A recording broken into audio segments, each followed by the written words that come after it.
Coming to you from just outside of Studio A here at Proven Winners Color Choice Shrubs. It's time for the Gardening Simplified Show, and not just any Gardening Simplified Show. Episode 100. Congratulations, Stacey. Congratulations, Rick, and congratulations, Adriana, and thanks to you for sticking with us for all of these episodes. Now, as much as I would love to stay out here and do the show from the garden, we're going to head inside and get started. All right, so here we are. It's our 100th episode. It is amazing. It's been less than 2 years. We've reached 100, so 100 different episodes. You can see them all on our website at gardeningsimplifiedonair.com. So if you missed one, you want to go back, you can find them all there. And as we look forward into the next 100 episodes and beyond, we wanted to hear from you, and we wanted to hear what you think about the show and what you want to see more of on the show. Now, I can tell you without question, Rick and I can sit here and talk to you about plants and gardening all day long. We'll tell you things you don't even want to hear about plants and gardening.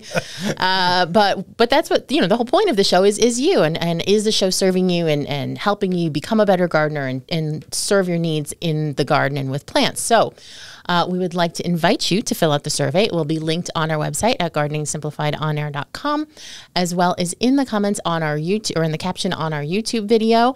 You can just click that. Now, it is optional, but if you want to put an email address, we will draw a winner at random to get a Proven Winners Color Choice swag bag. You'll get a hat and socks and notebooks and all sorts of fun stuff that we'll get from our swag closet. So that'll be one winner at random. It can be completely anonymous. Your survey responses are anonymous. We're not going to say, Rick Vice 7 at whatever emailed and said the show is great, don't change a thing. We will not be able to connect you with your answers, but we will definitely value your time and responses to that. So we'd appreciate that if you have a moment to fill that out. Tied into that survey today, Stacey, we talk about Gardentopia, and we've got a great interview coming up with Jan Johnson, an author, a designer who wrote a beautiful book called Gardentopia. That's coming up in our fourth segment and should be fun. And it brings up the question, is Gardentopia attainable? And tied into that survey, Stacey, I would say that I've learned that gardening is about continuing education. I'm amazed at how much I learn every day. I should say, I'm amazed at how much I don't know. And that's the great thing about gardening. Know how plants interact, how they live in the earth, who they live with, and how they share their resources. If you don't educate and learn, you're a laborer, not a gardener. So a true gardener is constantly seeking out new answers. And that's so true. And people will often say, oh, you're a garden expert. And I always bristle at that because there are no garden experts. Yes, I've been gardening a long time, and I've definitely learned a lot of things and have some understanding. But I can tell you, too, the longer I do this, the more I realize how much I don't know, the more I realize that plants are just weird and do strange things all the time that completely surprise you. And I think, Thomas Jefferson really said it best, because he said, though an old man, I am but a young gardener. And he was well into his 70s at that point. And, that is the attitude that you have to take as a gardener. I think a lot of us, speaking from experience, kind of are drawn to gardening because we're maybe a little bit of a control freak. We like to have our little area that we can control and maybe impose our will on. But then there's also this element of whatever nature throws at you is whatever you have to deal with. And that's how you learn, is the challenges. You don't learn by everything going well all of the time. You learn best with the challenges, I've always found. Yeah, I agree completely. And when I go out and speak to groups, I know you do the same, Stacey, I always say to them, I'm not the gardening expert. I'm an experienced failure. That's what I am. And then when we share our stories and what we've learned, everybody benefits. And that's the basis of the Gardening Simplified show. Again, we develop a relationship with our gardens, with our yards, and I always have to chuckle when somebody comes up to me and says, my yard got away from me. No, your yard didn't get away from you. You got away from your yard. It's true. And also, I think that there is something to be said about embracing the wildness. There are different approaches to gardening, and some people, you can certainly see this if you drive around any neighborhood, Some people are the maintain everything to within an inch of its life. Everything has to be trimmed. No plants can touch. Everything is a neat little tuffet. And that is an absolutely lovely and valid way to garden if that's what you want to do. But I can tell you, my tendency is more toward the wild. I don't have a lot of weeds because I space my plants closely together, and I'd rather have my plants all growing together and prune out some stems than to spend the whole day pulling weeds myself. And of course, within that vast spectrum, there's a whole lot of other ways to garden. You can mix those two. And, I think people would be a little bit more interested. I mean, there's certainly lots of people who are interested in gardening, but I think people would be more interested if they realized that there was so much more room for creativity and forgiveness in plants than they assume that there is. That's well said.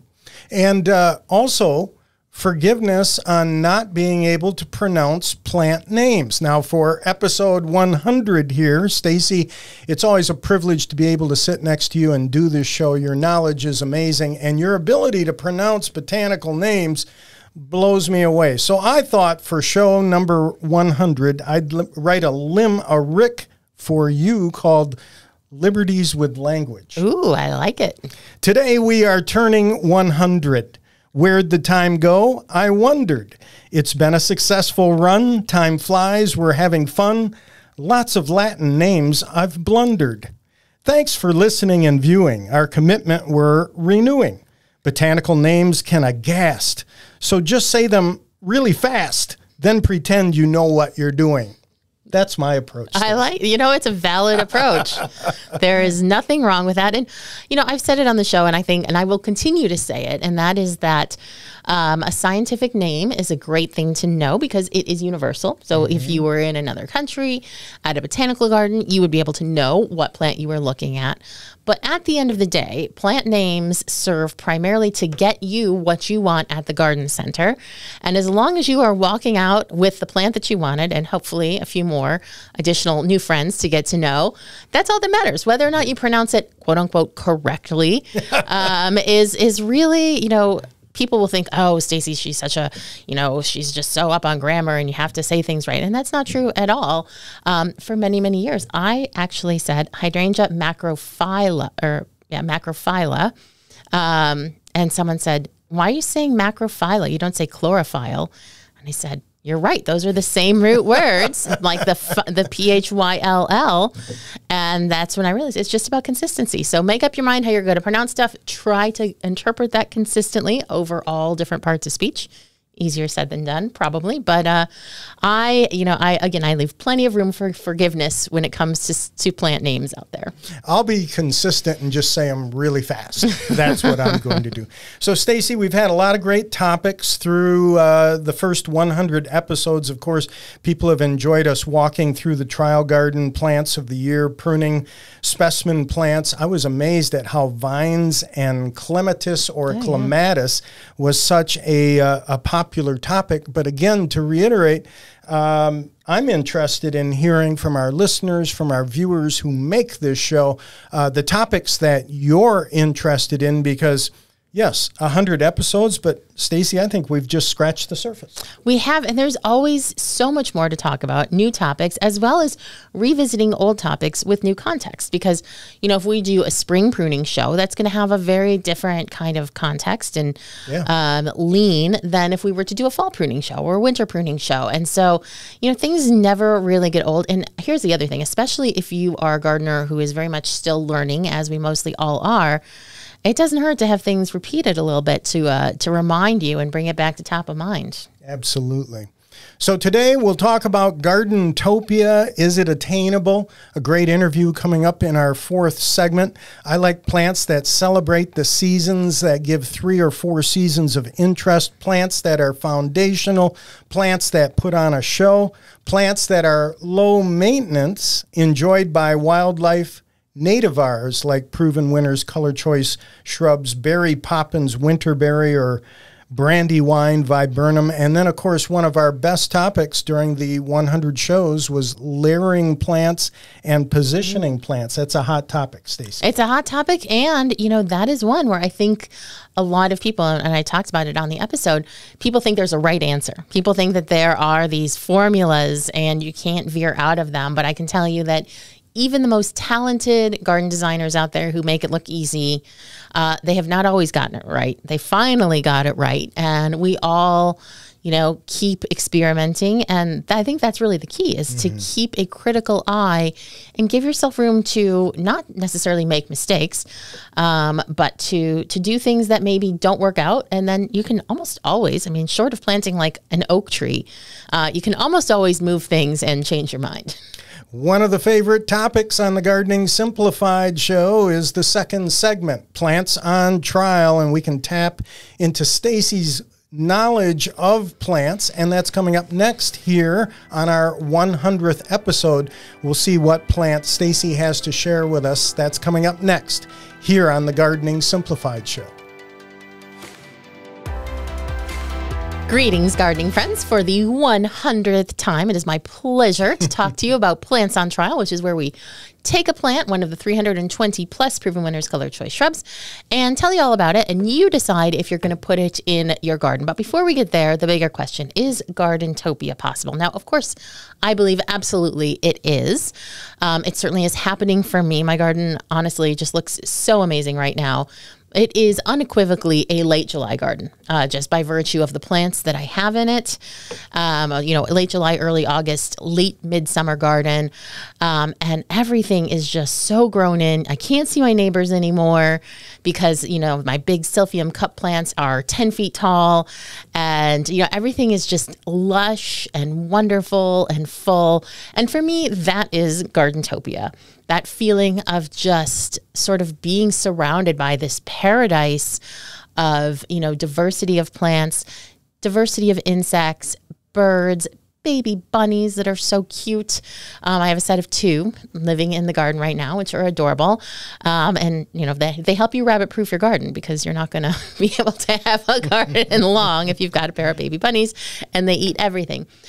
So for me, I think the Gardentopia is absolutely possible, and I think that I'm experiencing it, especially at this time of year. But I think the trick for most people when it comes to this notion of Gardentopia, this utopian, garden that kind of exists in your backyard, is that a lot of people don't know what that would look like for themselves. Yeah, and I think it's embracing the fact that a garden is a living thing. It's constantly changing. So when you talk about utopia, a garden is never finished. That's why we have photography, right? Yes, absolutely. Yeah, and 100%. So to reach utopia, I think it's fluid is what it is. And our listeners missed Adriana's little hoorah there for photography, because Adriana is also a videographer and photographer, as well as our producer. So, figuring out what you want, figuring out what that ideal Gardentopia would look like for you. That might be the, maintain all of the neatly pruned shrubs. It might be a wild garden. It might be a mix of all of those things. But one element that I personally have found, especially living, in a small city, in a heavily residential area, one element that I think is very, very crucial for a successful garden, a utopian garden, is a sense of enclosure. Is you want some structure and something that makes your garden feel private. And it doesn't have to be, a complete privacy hedge, but this element of privacy, I think, for me, is very, very crucial to a successful garden, because it makes you, as the gardener and person who enjoys your garden, feel like you have someplace to really escape to. And this is going to sound kind of mean, but I'm going to go for it anyway. It kind of gives everybody else something to be jealous of, that there's a space that they can't go in that you've created. And it really is like, oh, I wonder what's back there behind that hedge. There's something very enticing about a closed gate, about a closed off hedge, about a place that you can't enter. And I think that's just as important in someone's garden as it is like in a public garden or anything like that. So this sense of enclosure and creating that is really important. Now, open vistas are very important too, and I'm sure our guests will talk more about this. And my garden has a little bit of both. I have some great borrowed scenery, which is basically when you can see something off in the distance from your garden. And one of those is a beautiful, magical, giant elm tree that somehow escaped Dutch elm disease. And that adds a lot of sort of permanence to the garden. It's not in my yard, it's off, but I can see it from my garden. So you kind of have this mix of enclosure created by tall plants and as well as this ability to see out. So I think these tall enclosing plants are a really crucial part of the garden and not something that I think most people think about including in their garden, because most people are like, I want something short. I don't want to have to prune it.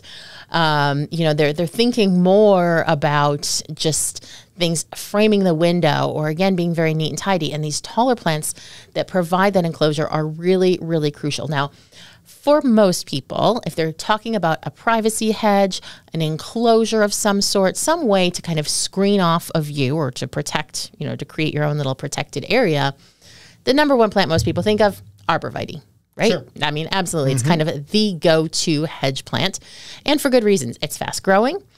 It is inexpensive for growers to produce. It's an easy plant for them to grow, which makes it very inexpensive for you to buy, which is something that also usually if you're planting a hedge, kind of that cost comes into play because it's a lot of plants. It's native. It has a delicious, delicious smell. I love the smell of arborvitae foliage. Pretty easy to grow, pretty durable, and pretty fast growing as well, but not extremely heat tolerant. And as Rick and I can certainly attest, far from deer resistant. An arborvitae would never last. And it would be, like a snowball in July in my garden, because deer don't just eat it, they love it. That fruity fragrance, they adore it. So, for me, arborvitae to create a sense of enclosure is just not even something I could consider. I'd add an element through the years in garden centers watching people, the element of touch also. Arborvitae is fun to touch comparatively to, let's say, juniper or hop. Oh, yes. That's for sure, too. It's not prickly.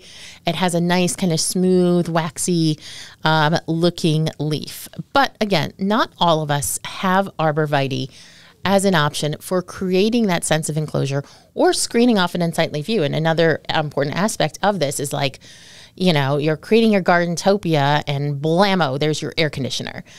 Not really bringing the romance when you see your noisy old air conditioner in the middle of your beautiful romantic garden. So that might be a situation where you want to kind of screen that off from the area, where you're spending time so you don't have to see it and think about it. And so you're looking for these screening or hedging or privacy type of plants. Arborvitae is not an option. Well, I do have an option for you. It is today's plant on trial. And this is just one piece of it. It's not the plant. Cedar Rapids Chamaecyparis. Love it. Yes. So Chamaecyparis is also known as false cypress. And, we could spend a whole show probably one day talking about the nuances and confusion between cypress and cedar and all of these different terms. But Chamaecyparis is known as false cypress and also known as hinoki cypress. So hinoki cypress is a plant that I think a lot of people are familiar with. They may have heard the name. Technically speaking, hinoki cypress is Chamaecyparis obtusa. And that is a very specific one. It tends to be very small and selected for having really unique foliage. They look like they were in a coral reef or something, like really sculptural, beautiful foliage. They tend to be specimen plants, though, slower growing because of this short. That's what I was going to say. Yeah. So as it relates to arborvitae, great for hedging, as you pointed out. Chamaecyparis just makes a great specimen plant. That's true, except there are also Chamaecyparis that can be used as hedges, and Cedar Rapids is one of them. So Cedar Rapids is a Chamaecyparis piscifera. So the point that I'm making here is that there are a number of different species of Chamaecyparis out there. So don't just say, hey, I've got this, little hinoki cypress. I've had it for 25 years. The thing is 5 feet tall. There's no way I'm making a hedge out of this. There are other types of Chamaecyparis out there, false cypress. Chamaecyparis piscifera is what Cedar Rapids is. Fun fact, since we're talking about botanical names, the piscifera part of the name, Piscifera, comes from the Latin for pea bearing, like it bears peas. But wow, you've given us all a hedge-ucation. I have. And it's not remotely related to peas. It's just the little tiny green fruits that it bears. Apparently, to someone back in the day, Linnaeus or whoever, resembled peas. So Chamaecyparis piscifera, very different animal than the Hinoki cypress, also known as the saguaro cypress. So you might be thinking, wow, these names sound kind of Japanese, and you are correct. There are native Chamaecyparis to the U.S., but most of the ones we grow in our garden are native to Japan, and this is no different. But this plant is a fast-growing Chamaecyparis, so faster growing than most Chamaecyparis that you might be used to or have had in your garden, and that makes it a viable hedge plant. It naturally grows with a dense pyramidal habit, so it's going to have that same kind of ice cream cone shape that people love, upside-down ice cream cone shape that people love so much in most arborvitae. It's going to get to be about 30 feet tall and 12 to 15 feet wide. So this is a bigger plant. It might not be a viable hedging option for you or screening option for you if you live in a smaller area, because that 12 to 15 foot range at the bottom is taking up quite a bit of real estate. But if you have more space, I think that that sense of enclosure and creating separate spaces for you to spend time in is an even more crucial part of creating that Gardentopia, because how else are you going to, break up your space and create those more intimate spaces than with some structure like this? Yeah, and I agree with you. It's all about space, and I love your concept of borrowed space. I'm sitting here thinking about my space, my enclosure, and then the borrowed space, Lake Michigan, the dunes, and my neighbor's outdoor shower. I got to do something about that. The Lake Michigan and the dunes is good, but yeah, the outdoor shower, maybe time for a Chamaecyparis or something else like that. Now, Chamaecyparis and Cedar Rapids specifically, the branchlets are very soft and kind of almost feathery. So I brought this one in, and if you're watching us on YouTube, you can see they just have these almost feather-like branchlets that gives it a really elegant kind of soft look. Nice bright green foliage, and this is deer resistant. Now, it's not prickly like where, you can see me touching it. I'm not, wincing in pain here.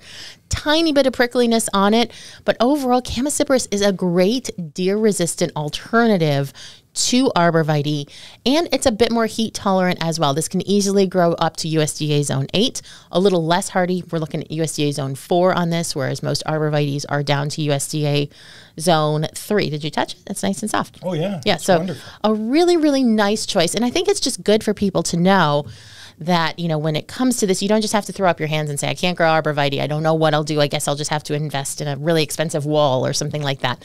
You can still create plant-based solutions to building garden rooms, to screening off unsightly views, and to creating that beautiful sense of privacy and enclosure in your garden with other plants. So check us out at gardeningsimplifiedonair.com. You will see everything you need to know about Cedar Rapids Chamaecyparis, and you can decide if it is the right solution for your privacy and screening needs in your garden. We're going to take a little break. When we come back, we're going to be opening up the garden mailbag for the 100th time, so stay tuned. Greetings, gardening friends, and welcome back to the Gardening Simplified show. When we first started the show, we knew without question that we wanted to have some mailbag segment where people could write in with their questions, because it's something that we really care about doing. Ooh! And so we're pleased to answer gardening questions for the 100th time, and we will continue. Even if you take a look at our survey and we look at making some changes as we move ahead with the show, it's always going to be important to us to keep some opportunity to answer gardening questions. Helps everybody know what's going on. And, so often if you have a question, other people have the same question. So it's a good opportunity. So you can reach us. You have questions like, what's in Rick's coffee mug? Now I think you know now. I'm sorry. Go ahead. So visit us at gardeningsimplifiedonair.com. There you can reach us through the contact form. You can even attach a photo.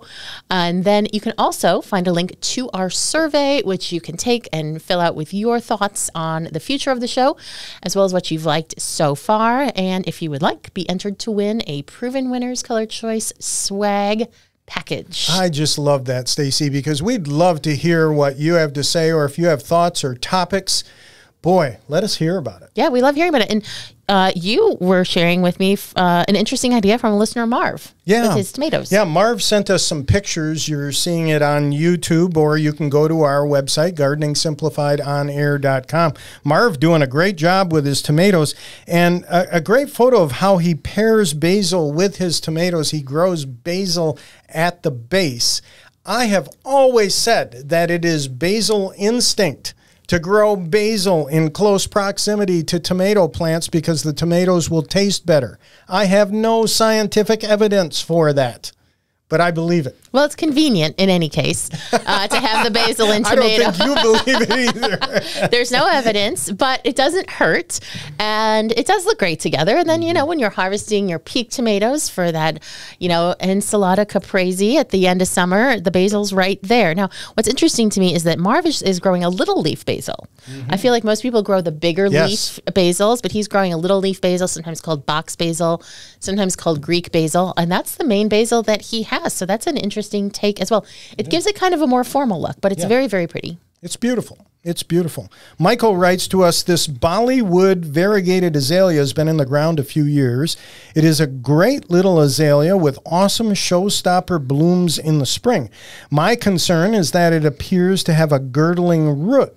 So we're looking at that picture, and again, we'll share that picture on our website also. Is this a problem? And if it is, can anything be done to secure the longevity of the shrub? Yeah, so a girdling root basically just means a root that is growing around and around in circles and can actually start to wrap around the plant and cut off. We've all seen a tree sort of grow into like a fence or something like that. Sometimes the tree wins, sometimes the fence wins. So what happens is these roots, they grow around and they can actually cut off the plant from the roots or cut off part of the cambium so that water and sugars can't make their way through the plant. And sometimes this can be an issue of just how the plant was grown originally. Sometimes it just happens on its own just because of the way that the roots grow. But my advice in Michael's case here would be to just go ahead and snip that root.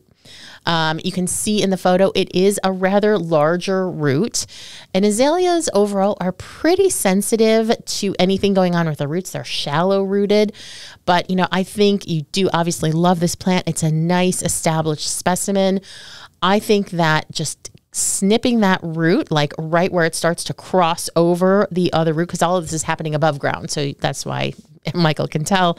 I would just go ahead and snip that out with a nice, very, very sharp, fresh pair of pruners and just kind of correct the problem. I think that's better than having it potentially get worse and then not having an opportunity to correct it.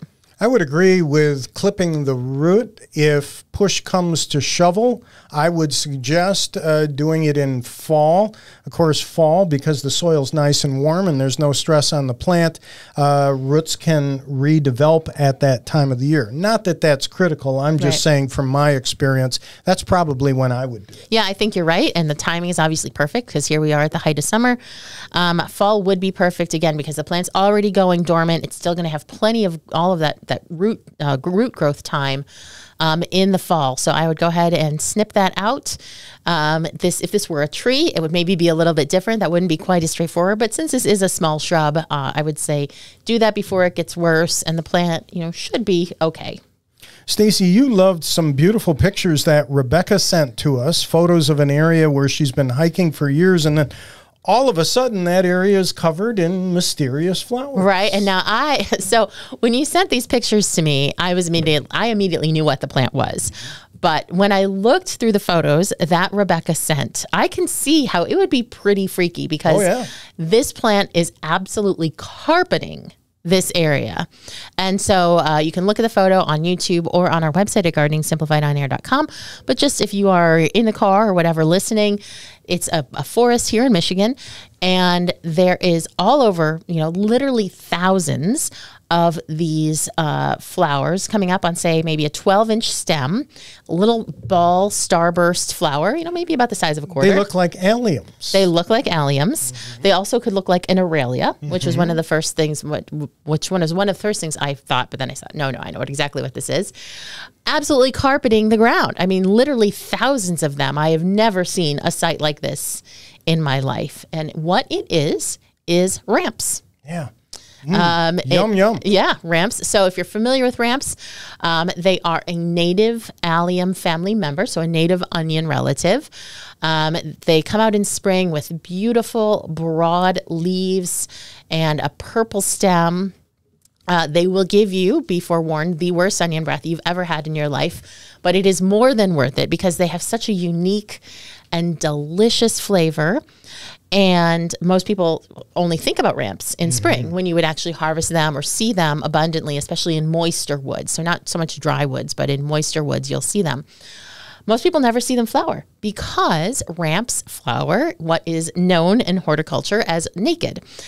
So that means that they flower without any foliage or other parts of the plant. So even though ramps come out in spring, and that's when you actually harvest the leaf and little bulb and stem there, the flowers bloom here in late July without a single shred of evidence as to what the plant is. So it's really kind of bewildering, especially to see it at the scale that this is. Yeah, bewildering and beautiful. It is so really we beautiful. appreciate those pictures. Doing a little research on that too, Stacy, what I read, and I'm not sure if this is true, but I read 7 years for one ramp seed to emerge as a shoot. Oh, wow. And that would explain why she's hiking in the area, had never seen it before, and now all of a sudden sees it.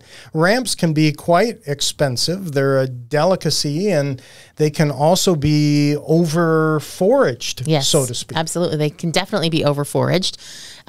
Rebecca has not found an over-foraged Right. area of it because they are abundant. But yeah, you do have to be careful. Obviously, never harvest ramps on property that is not your own or that you don't have permission to harvest on. But that is why, it's a good point, Rick, why all of a sudden, after hiking there for many years, you see this explosion of ramp flowers. And Rebecca, what you saw really is an anomaly. It was very special, and you should consider yourself lucky. And if you aren't Rebecca, you should definitely check out the pictures because it is pretty magical. It's gorgeous. And then Michelle sends us a photo of an echinacea with a split personality, Stacey. Yes. So this was a fun one. Yeah. And you're definitely going to look at a picture of this as well on gardeningsimplifiedonair.com. And what you'll see is a regular echinacea. So people are familiar with echinacea. Usually it's purple, but this particular one is an orange or yellow one. And what has happened to the plant, the flower itself, is that it almost looks like someone took painter's tape and made a line directly down the center of the flower, and half of it is bright yellow and half of it is distinctively bright orange. Stunning. It is very stunning, and it is a phenomenon known as a chimera. And a chimera, it's named for the ancient Greek creature, fire-breathing monster, that had a lion's head, a goat's body, and a serpent's tail. Now, some pictures of a chimera, if you look it up, it's got the lion, head and forearms. It's got the goat head and back quarters, and then the tail and the serpent's head. So it's all three animals crushed into one kind of terrifying creature. How that translates botanically to what a plant chimera is it is multiple genes manifesting within a single flower. This isn't like totally unusual, but it's not common. Right. And the chimera mutation is basically just as the flower was developing, that apical meristem where the growth point comes from, it just, whatever mutation happened, it caused those two genes to develop at similar rates. And it literally means that there are two different genomes existing within this single flower. Now, I will tell you right now, chimeras are very complicated genetically, and I could not possibly even pretend to explain to you what's actually going on. But I did find some great resources that I will post in our show notes at gardeningsimplifiedonair.com if you are interested in learning more. There's no need to do anything if your plant does this. I asked some of our plant breeders what they thought, if this would continue, if you would see this again next year, and they said very likely you will. So no need to do anything. It's not a mutation. It's not a weakening mutation. It's a mutation, but it's just, genes from the plant's past sort of making themselves known today. Accept compliments on the mutation. I think it's beautiful. Chimerism, something that I've seen often in zinnias. Oh, yes. Yeah, there's some plants are more susceptible, and Right. obviously the daisy family are Asteraceae, as we can see with Echinacea. So if you find a chimera, go ahead and send us a picture and pat yourself on the back. So we're going to take a little break. When we come back, we've got a special guest for Branching News, so please stay tuned. Welcome back to the Gardening Simplified Show, and today for Branching News, an interview. Looking forward to this, along the subject of Gardentopia. And if you're watching on YouTube, Stacy's holding up this beautiful book right now written by Jan Johnson. Now, Jan is an award-winning landscape designer, an author, and a speaker. She studied landscape architecture and received a graduate degree in planning. She's worked in New York, Honolulu, Japan, California, Washington, D.C., of course, designs landscapes, and as I mentioned, is an author. The beautiful book, Gardentopia, Design Basics for Creating Beautiful Outdoor Spaces. And of course, this follows the other book she's written, The Spirit of Stone and Heaven is a Garden. I love following Jan on Instagram because it's inspirational. Jan, welcome to the Gardening Simplified Show. Well, hello, everyone. Hi, Rick. Thank you so much for that great intro. Let me start here because it's our topic, and of course, people right now are looking at your beautiful book, Gardentopia. Gardentopia, you say, is that rare marriage of the art of landscaping and the technical knowledge of how to compose a landscape. I should ask right off the bat, Jan, is Gardentopia attainable? Oh, absolutely. And it doesn't matter how big a piece of property you have. I mean, it could be very small. Like I have a very small backyard, but it is definitely my little sanctuary. Yeah, and we were talking about space earlier. You mentioned sanctuary. That's one of the ideals as far as Gardentopia is concerned, is to create your space. And, you know, this is episode 100. One of the most popular shows we did was a show on layering. In other words, how to place plants and where to place plants. I noticed on Instagram that you recently landscaped a fire pit area, and I thought it was just so beautiful because you simply used what was it, Hakanakloa or Japanese forest grass? Exactly, Japanese forest grass. That was the variety called all gold. Okay, and that made for an amazing space. Oh, listen, yeah, it was a very simple terrace, you know, bluestone terrace that we made, and then how to kind of define it. Well, the easy, and in deer country, you know, you always have to worry about the deer chomping on your plants. And so Japanese forest grass seemed to me to be a great solution. And I bordered a good portion of the terrace with this beautiful yellow gold grass that just all grows in together. It's just lovely. It is one of those plants that I think so many people have, you know, a big, tall, stiff miscanthus in mind when they think of ornamental grasses. And so when they see Hakanakloa and it just has that like lush, soft, touchable texture, it really makes people rethink ornamental grasses. And I'm sure that designers, you know, of your caliber who have that experience, you know, you can also use it to kind of visually simulate water and other different textures in the garden.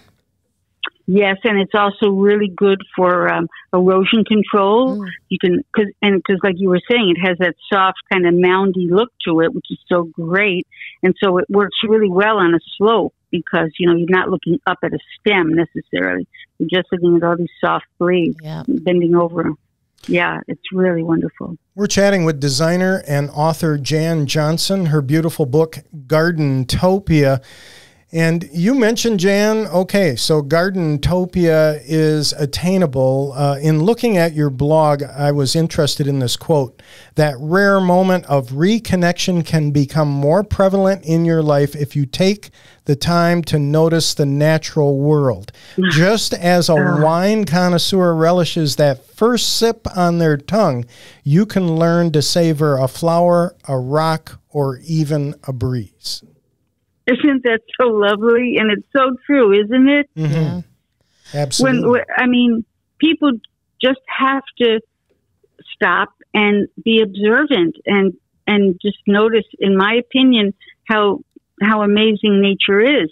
And it's much more easily done if you have a little outdoor space that you can do that in. You know, like it's hard when you're just being bombarded by all the stimuli, but if you're got a space, even if it's just a terrace and you have pots, you know, with flowers in them, at least if you have a little place where you can stop and just take some deep breaths and just see what's around you.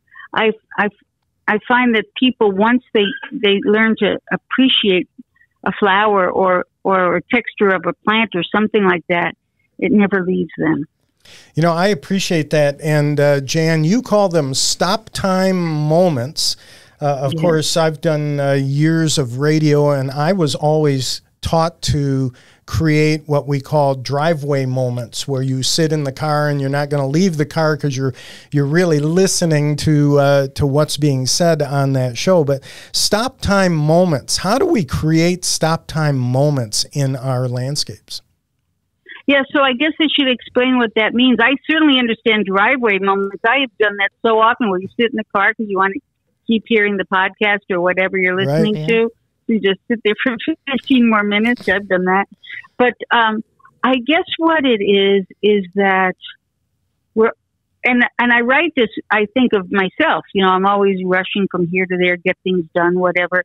And you just stop. And one moment can almost feel like 10 minutes, because it's just that time where you, like I said, you stop and you just kind of almost get lost. You know, you almost get lost in a thought, or even like in a fragrance. Like I have every summer I plant the gardenia bush in a big planter, and I put it outside my door, and I just go out there and I sniff the gardenias. I mean, that's my stop time moment. It's like, okay, I get it. You know, that's what I mean by that. And I think, you know, so many people feel like you have to know something about plants or about gardening to get there. And, you know, so often I think if people just let themselves fall in love with something, even if it is just one plant, and they put it on a container on their little terrace or near, you know, on their back porch where they spend time, you know, as you spend time with a plant and as you get to know it and you see the light change and you see the plant change through time and, you know, through the season, you watch insects interact with it, all of this, that is really what starts to, I think, take you down that road. It's not the kind of thing where I think a lot of people just assume, oh, you know, they've just already had some sort of enlightenment and I'm never going to get there, but that we've all found our way to that level of enjoyment and appreciation of plants and gardening through, yes, single moments like that. Yes, and also like you were just saying, and I agree with you totally, you, even if it's just one plant, you create a relationship with that one plant. You may not know anything else, but you know the hellebores because Aunt Mary gave you this plant that you didn't know anything about, and now that you see that it's evergreen and it actually has a flower in early spring, I mean, and then that's what gets you started on that path, you know, and you say hellebore. They go, oh, let me tell you about my hellebore, you know. That's exactly my point, Jan. You develop a relationship with plants and with your landscape. If you don't take the time to develop that relationship, then you're more or less a laborer, not a gardener. And I think that's part of Gardentopia, right? Oh, absolutely. And I'm trying, what I try to do is design basics, is because a lot of people love these plants and they'll go out and they'll get that beautiful Let's Dance hydrangea or something but then they just kind of go, well, where do I put it? Where do I put it? It's right. And I'm saying, no. Let's think about that before you buy the plant. Get prepared a little bit beforehand. Yeah. But I try to make it easy to follow. I say things like a pop of red, and that's a great design tip, by the way, is that, all these great artists like Cezanne or Norman Rockwell, if you ever look at their paintings, they always have a little pop of red in the painting. I used to take my son when he was young to the Rockwell Museum in Massachusetts. And I used to tell him to look at the paintings and find the little dot of red for me. And he could in every single one. And it's the same thing in a garden. You can just put a little dot of red, like a little red coxcomb or a red poppy or something like that. And it adds a little vibrancy to the scene. And that's such a great piece of advice too, that, people think, oh, I don't know enough about color. I don't know enough about color theory to design a garden. And, in that case, you don't have to be the expert. Let Paul Klee be the expert. Let Norman Rockwell or Cezanne be the expert, and take your inspiration from the color that someone like that has already, if you connect with a painting or another piece of artwork, how can you interpret those same kind of colors in plants in your own yard? There's just so many opportunities for inspiration. And honestly, Jan, that's what I really love about your Gardentopia book. I see the subtitle here on the back is 135 Inspiring Tips to Transform Any Backyard, Garden, or Lawn. And this is exactly the kind of book that I love to have around, like on my coffee table, on my side table. And then whenever you need a little bit of garden inspiration, especially in the winter, thinking about, I want to make this change. And I think this is just one of those books that is just so full of inspiration, and then actual practical information on how you can then interpret it in your garden. But it's just, I think it's really I love a good informational book. I love a good book you can get into and read all about taxonomy and all of this other stuff. But these good design books where you can just kind of let your imagination run wild and, ask yourself, what do I like about this idea? What would this mean in my yard with the materials? Like out here in Michigan, we don't, bluestone would cost us an arm and a leg. So, how can we use our materials to, interpret a lot of these ideas? And I just think I really enjoyed looking through this book so much. Thank you so much. Yeah. And, people say to me, well, out of all these tips, what's the most important tip? I've had that question. And you want to know what it is? Yes. The tip is called, it's all about the soil. I think that's the one, because if you don't create beautiful, beautiful soil, then you're already going to fail. You know what I'm saying? Yeah. Even in pots, right? You have to plant it in potting mix in a planter, right? Can't take the soil out of your yard and dump it in the planter because it's too heavy. Right. But the same thing with planting. And I always say to people, you don't have to buy the 7-gallon plant, buy the 3-gallon plant, but just put the money into making your soil beautiful. Yeah, that's great. We're chatting with Jan Johnson, her beautiful book, Gardentopia. Jan is a speaker, an author, a designer. And Jan, just recently, Adriana Robinson got back from Cape Cod, and her photography, of course, is always so beautiful, her video. Oh, yeah. But it looks like the hydrangeas were gorgeous. You just returned also. Yes, every year, like clockwork, I spend a week camping in Wellfleet, which is the northern part of Cape Cod. Okay. I wouldn't miss it for the world, because it is a gardener's paradise. I mean, everybody goes, of course, to sit on the beach, but the plants there grow like crazy, especially hydrangeas. And of course, you also recently traveled to Italy. Is that correct? Oh boy, was I lucky. Yes, I'd never been there before, and a family member got married, and so of course we had to go. No matter what, we had to go to this wedding. And boy, was I happy to do that.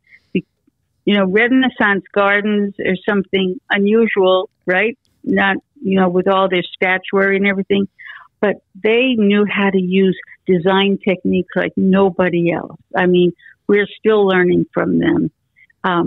They use statuary and plants together to create a marvelous environment. I highly recommend people to check out the gardens of Italy. And, the fact that they have persisted, of course, they've been changed, and, different owners have changed them according to their whims over time. But, the fact that these gardens have persisted for literally hundreds of years is a real testament to how timeless they are, and how much we need gardens as humans, to enjoy. And I think Italy is definitely a bucket list trip for any gardener. Exactly. And, it's interesting you say that, because in my opinion, we need gardens and parks and common outdoor spaces more than ever. Oh. We have to make places where people can enjoy the outdoors. We especially with our kids, they're always staring at screens. We need places that allow them to get near a little stream and play with it and just enjoy nature.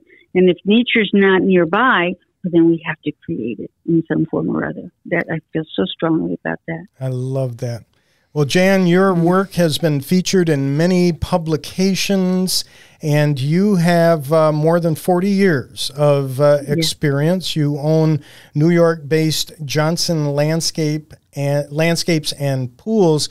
So I'm going to ask you a very unfair question for the benefit of our listeners and our viewers, and that is, do you have a favorite plant? Wow. Yes, I do. You yes, do? Without doubt. Oh, yes, I do. It's the oak leaf hydrangea. Oh, wow. Yes. Great answer. I love oak leaf hydrangea and all varieties. I mean, they're also such great varieties. And the reason I love that so much is, first of all, I love the bold texture. I love the flowers and the fact that the flowers stay on the plant and they just get darker with age. Mm-hmm. And then, of course, in the fall, it gets that burnished, dark red leaves. I just love that plant. Yeah, I'd have to agree with you. It's one of my plants that I put into the category of 3 to 4 seasons of interest, and that right? That plant makes for an ideal impact in landscapes. Her name is Jan Johnson. Her book, Gardentopia. Jan, how do people learn more about you? Do you have a website you can share with us? Sure. Well, first of all, thank you for talking about my Instagram. Every day I post on Instagram, every day. And so that's the Instagram address is Johnsen Design, Johnsen Design. A lot of people don't realize that, but my last name is Johnsen. And then I have a Substack now. I don't know if people know what that is. It's a platform for posts. And so my Substack is janjohnson.substack.com. And of course, the name of it is Gardentopia. And lastly, my website, which is johnsonlandscapes.com. johnsonlandscapes.com. So Johnsен. The book is Gardentopia. And yes, I would agree. Stacy, when I get on Instagram, Jan's one of the first people I look for. Yeah, it's thank you. It is so wonderful to have such a great source of inspiration, and we really appreciate you sharing your work and your perspective, and making that available for anybody. And I really love Proven Winners plants, just so you know, and all the great varieties you guys have. Oh, thank you. Well, it means a lot to us. Thanks for joining us today, Jan. We appreciate it so much, and all the best to you. Thanks again. Bye now. Bye. Bye-bye. Well, that was great. Now, if you didn't catch any of those links, we will have them all linked for you so you can find Jan's Instagram, website, and Substack on our website, gardeningsimplifiedonair.com. We want to thank Jan. I want to thank you, Rick. I want to thank you, Adriana. And thank you all so much for following us for the past 100 episodes. Here's to the next 100. Hope you can take a moment to fill out our survey at gardeningsimplifiedonair.com. Thanks so much and have a wonderful week ahead.